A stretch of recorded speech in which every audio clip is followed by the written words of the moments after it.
Top quality और consistent performance के लिए सिर्फ सिल्वर पंप्स। टॉप क्वालिटी और कंसिस्टेंट परफॉर्मेंस के लिए सिर्फ सिल्वर पंप्स, नाम याद रखना। मनसे अध्यक्ष राज ठाकरे हे आज वर्धापन दिनानिमित्त शेकापच्या आज पनवेल या नगरीमध्ये आले होते। त्यावेळी त्यांनी एक भाषण केलं की त्या भाषणामध्ये ते असं देखील म्हटले होते की रायगडमध्ये सर्वाधिक जास्त डान्स बार आहेत, ते डान्स बार अमराठीचे आहेत। त्यानंतर मनसे सध्या आक्रमक झालेले आहे। मनसे जिल्हाध्यक्ष योगेश चिल्ले पनवेल यांनी आज नाईट रायडर्स हे ऑर्केस्ट्रा देखील फोडलेलं आहे। आपल्यासोबत संवाद साधण्यासाठी काही मनसेचं शिष्टमंडळ आहे, पनवेलचं हे मनसेचं शिष्टमंडळ आहेत। आपण त्यांच्याशी जाणून घेणार आहोत। आज योगेश चिल्लेने राज ठाकरेंच्या आदेशानंतर डान्स बार फोडलेला आहे, त्याबाबत काय सांगाल? नाही, एकदम उत्तम केलेलं आहे। कारण आणि आम्हाला याचा अभिमान आहे योगेशजींनी जे केलं, कारण का छत्रपती शिवाजी महाराज यांच्या या भूमीवर असे डान्स बार उभे राहिलेले आहेत आणि हे अनधिकृत जे आहेत ते डान्स बार आहेत। त्यामुळे जे काही केलं ते एकदम योग्य केलं। काय वाटतं अमराठी चे डान्स बार त्यामुळे आपण आज फोडलेत का? अमराठी आणि मराठीचा विषय नाही आहे। डान्स बार हे चुकीच्या पद्धतीने तिकडे चालवले जातात। ती जर तुम्ही लाईन बघाल तर पूर्णपणे ती डान्स बारची लाईन अशी ओळखली जाते आणि कुठेतरी आपल्या रायगडची जी भूमिका आहे, छत्रपती शिवाजी महाराजांचा जो आपला वारसा आहे तो कुठेतरी दुरावतो या गोष्टीमुळे। त्यामुळे हे चुकीचं आहे आणि जे केलं ते योग्य केलं। आपण पाहू शकतो की काही जण बोलतात की जे केलं ते योग्य केलेलं आहे। आपल्यासोबत अजून काही पदाधिकारी आहेत, आपण त्यांची जाणून घेणार आहोत। असं वाटत नाही की आपण कायदा हातात घेता?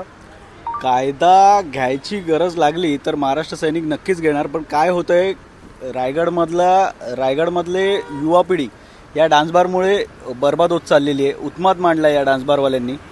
त्यामुळे जर कायदा हातात घ्यायची यापुढेही गरज लागली तरी आम्ही घेणार। काय वाटतं जे तुम्ही आज जे केलेलं आहे मनसे जिल्हाध्यक्ष योगेश चिल्ले योग्य? 100% योग्य आहे आणि आम्ही त्यांच्यासोबत आहोत सगळे। अजून पनवेल नगरीमध्ये भरपूर डान्स बार आहेत। ज्याप्रमाणे राजसाहेब असे म्हटलेत की रायगड नगरीमध्ये असंख्य डान्स बार आहेत, त्यामागे आपण अजून एक पवित्र हाती घेणार आहात का? या प्रकरणावरून सर्व डान्सबारनी धडा शिकला पाहिजे आणि त्यांनी त्यांचे डान्सबार बंद केले पाहिजेत। अन्यथा यापुढे असंच काहीतरी आमच्याकडून होईल 100%। आपण पाहतोय की जे डान्स बार आहेत त्यामध्ये मराठी पाट्या देखील नाहीत, त्याबद्दल मनसे आक्रमक होणार आहेत का? मराठी पाट्या ते डान्सबारच नसले पाहिजेत, आमची ही भूमिका आहे। मराठी पाट्या तर दूरची गोष्ट आहे, पण ते डान्सबारच नसले पाहिजेत, हीच भूमिका आहे आमची। आपण पाहू शकतो की डान्स बारच नसले पाहिजे ही आमची भूमिका आहे। ज्याप्रमाणे राज ठाकरे आज जे म्हटले होते की रायगडमध्ये सर्वाधिक डान्स बार आहेत, त्यामुळे मनसेचे पदाधिकारीच असं म्हणणे की डान्स बारच नसले पाहिजे ही आमची भूमिका आहे। आम्ही अजून आक्रमक हो अशी प्रतिक्रिया मनसे पदाधिकारी यांनी व्यक्त केली। कॅमेरा पर्सन राजेंद्र सह मी रवी खरात, TV9 मराठी, कळंबोली, पनवेल।